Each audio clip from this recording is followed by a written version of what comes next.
কারুনের সম্পদ, অহংকার ও ধ্বংস। আল্লাহর আযাব থেকে শিক্ষা। আসসালামু আলাইকুম ওয়া রাহমাতুল্লাহ। প্রিয় দর্শক, ইসলাম ভিত্তিক চ্যানেল সাফাহাতুল কোরআন থেকে জানাচ্ছি আন্তরিক শুভেচ্ছা এবং অভিনন্দন।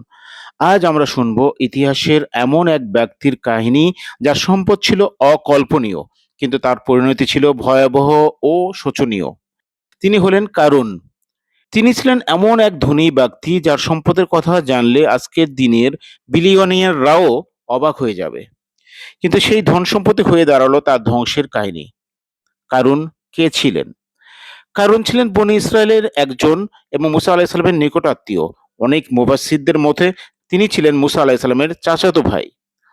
আল্লাহ তাআলা তাকে অগাধ ধন সম্পদ দান করেছিলেন, কিন্তু তিনি সেই সম্পদকে আল্লাহর কৃতজ্ঞতার বদলে অহংকার ও গর্বের পাথরে পরিণত করেছিলেন। কারুনের সম্পদের মহিমা। আল্লাহ তাআলা কোরআনে ইঙ্গিত দিয়েছেন, তার ভাণ্ডারের চাবি এত ভারী ছিল যে সেই চাবি বহন করতে কয়েকজন শক্তিশালী লোকের প্রয়োজন হতো। অনেক বর্ণনায় এসেছে চাবি বহনের জন্য কয়েকশো গাধা লাগতো। ভাবুন, কেবল চাবির ওজনে যদি এমন হয়, তাহলে ভাণ্ডারের ভিতরে কি পরিমাণ ধন সম্পদ ছিল!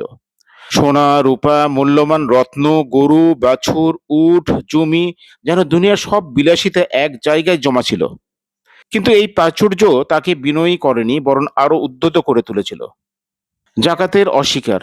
মুসা আলাইহিস সালাম তাকে আল্লাহর পথে সম্পদ ব্যয় করতে এবং জাকাত দিতে বলেছিলেন। কিন্তু করুন বলল, এই সম্পদটা আমি আমার নিজ জ্ঞান ও বুদ্ধির দ্বারা অর্জন করেছি। এতে কারো হক নেই।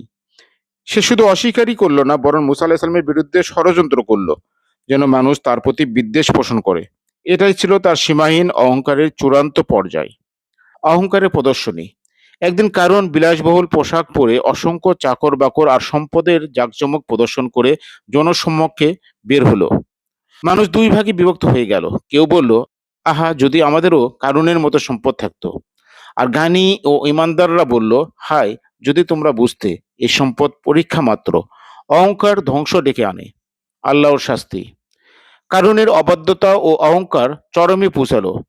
আল্লাহ তাআলা তার উপরে শাস্তি নাজিল করলেন। কোরআনে এসেছে, আমি তাকে ও তার গৃহকে ভূগর্ভে ধসিয়ে দিলাম। সূরা আল কাসাস, আয়াত নম্বর ৮১। পৃথিবী তাকে তার ভাণ্ডার ও প্রাসাদ সহ গিলে নিল। যে সম্পদ নিয়ে সে অহংকার করত, সেটাই তার কবরের মাটি হয়ে গেল। শিক্ষা। সম্পদ আল্লাহর দান, তা তার পথে ব্যয় করতে হবে। অহংকার ও অবাধ্যতা মানুষকে ধ্বংসের দিকে নিয়ে যায়। জাকাত ও দান এড়ানো শুধু গুনাহ নয়, বরং আল্লাহর শাস্তি ডেকে আনে। বিনয় ও কৃতজ্ঞতা, এটাই প্রকৃত সৌন্দর্য। আজকের যুগে প্রাসঙ্গিকতা। আজও অনেকেই মনে করে সম্পত্তি সাফল্যের চূড়ান্ত মানদণ্ড, কিন্তু কারুনের কাহিনী আমাদের সতর্ক করে দেয়, ধন সম্পদ নয়, আল্লাহর সন্তুষ্টি আসল সফলতা। নয়তো সম্পদ একদিন ধ্বংসের কারণ হয়ে দাঁড়াতে পারে। প্রিয় দর্শকবৃন্দ, যদি গল্পটি আপনার ভালো লেগে থাকে তাহলে লাইক, শেয়ার ও কমেন্ট করুন। আর অবশ্যই সাফাতুল কোরআন চ্যানেলটি সাবস্ক্রাইব করতে ভুলবেন না। আল্লাহ আমাদের সবাইকে অহংকার থেকে বাঁচিয়ে বিনয়ী বান্দা হিসেবে কবুল করুন। আসসালামু আলাইকুম ওয়া রাহমাতুল্লাহি ওয়া বারাকাতুহু।